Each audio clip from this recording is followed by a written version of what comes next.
Sivril here. I'm gonna do another creepypasta. This is a Slenderman creepypasta called He Sees. It's rated an 8.6 out of 10, and, yeah, so, with that said, let's get started. I jammed my hands into the pockets of my pullover sweater, and hunched my shoulders slightly against the morning chill. The spongy forest floor cushioned and muffled each footfall in near-perfect silence. That explains why I didn't know I was being watched, followed, never alone, unsafe. The towering redwoods used to bring me comfort, sheltering me in their spiny branches. Then there was that day, just that one day, changing everything. It was morning, a bit early, just after dawn. The ocean fog had rolled in, shrouding everything in a thick mist. Even though I was young, just a teen, I knew my mom would be okay with me walking around this early. I had grown up in these woods after all. I should have noticed that new tree. A tree that hadn't been there yesterday. A tree that shouldn't have been there at all. It wasn't even a tree, but I didn't take notice because of an odd rustling, swishing sound approaching me from behind. A light chill ran across my shoulders as I spun frantically to look at the source of the noise. My cat, Anna, trotted up to me happily through the fog and rubbed her head on my leg. I ran my hands through her long, silvery fur. How could I have been so paranoid? She almost always follows me on my walks.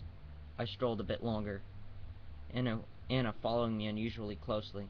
Suddenly she darted off into the forest, leaving me alone. I didn't know that was the last time I would have seen her alive. How could I have? Must have been a squirrel, I said slowly. I kept walking. Then I heard it, an unearthly yowl, an animal in pain. A cat. My cat. Anna! I shout into the grayness, crashing through the undergrowth towards the sound of my beloved pet. A small clearing opened in front of me. Empty. Lifeless. An old redwood sat at the other side of the clearing. I stepped towards it. Closer, until it was 6 feet from my face. Bile rose in my throat as I saw a symbol scrawled on the bark. An X superimposed on a circle, written in blood. Fresh blood. A buzzing sound filled my ears like that of an insect. I stared at the symbol, not knowing what to think. The buzz increased in frequency until it was a high-pitched ring. It hurt my ears. They felt like they were on the verge of bleeding, yet somehow I still managed to hear a soft laugh behind me. An evil snicker. I turned slowly and saw him. It. Whatever the hell it is or was. It was so tall. 10 feet, maybe. At first I thought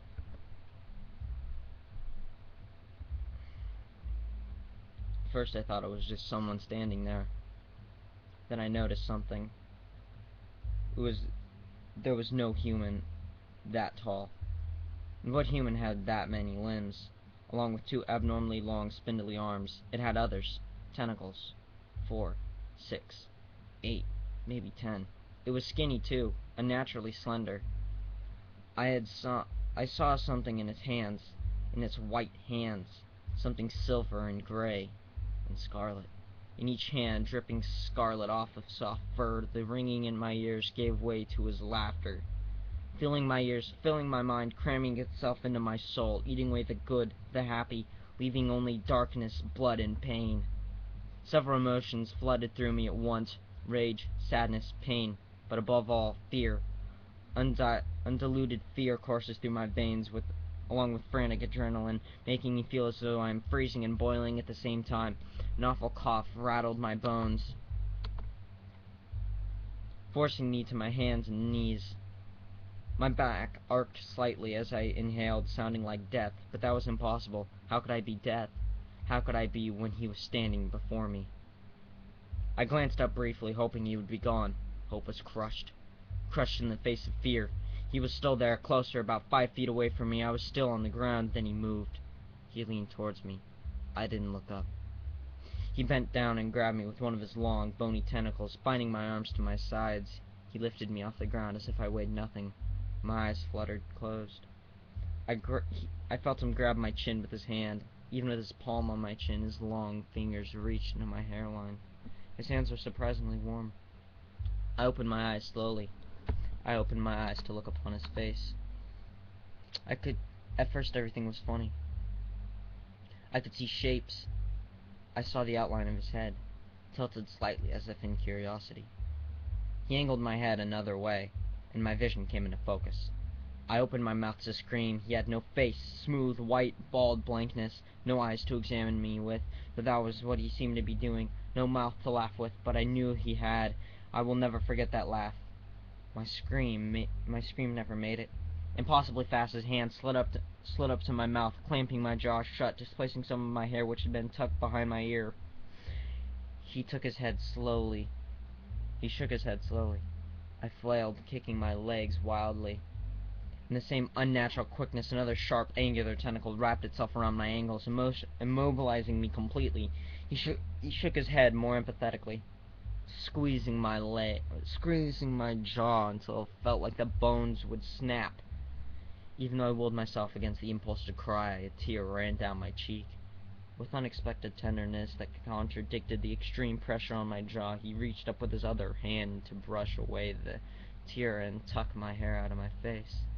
He tilted my way this way and that, and when he seemed satisfied, he shrugged a little and carelessly dropped me on the ground. I landed on my back, the air pushed out of my lungs. I managed to breathe after several seconds. He stood over me, watching, staring down at me. He waited for me to catch my breath. When I did, he kicked me viciously in the ribs. Flipping me over onto my stomach, I felt a rib crack, sending searing pain through my chest. That, coupled with a pain in my jaw, forced a small whimper out of me. He chuckled at my pain. Then I watched him walk away. Every breath hurt. I watched until the fog had almost completely hidden him from view. Then he stopped suddenly, and turned back to look at me again. In an instant, he was right behind me. He grabbed the hood of my sweater and lifted me off the ground again, the hood practically choking me. "What do you want from me?" I managed to ask. More cold laughter. With abrupt cruelty, all pairs of thin tentacles pierced my back. What did I know of pain? Who was I to say that I had known agony? He did nothing to mute my screams, which echoed through the forest in a haunting song of misery. The pain was nothing I had experienced or will experience ever again. I heard someone shout my name far in the distance. He raised my body over his head and gave my body a little jolt, driving the knives of agony deeper into my chest. My screams doubled in intensity. He flung me to the ground and more bones broke. Blood trickled out of my mouth. My sobs rolled through the clearing, and then the darkness closed in. So, yeah. I see why that, creepypasta got an 8.6 out of 10. That was really good, well written, and, I would probably give it a 9 out of 10, but that's probably just because I'm a nice guy. Anyways, this is Zivra, signing off.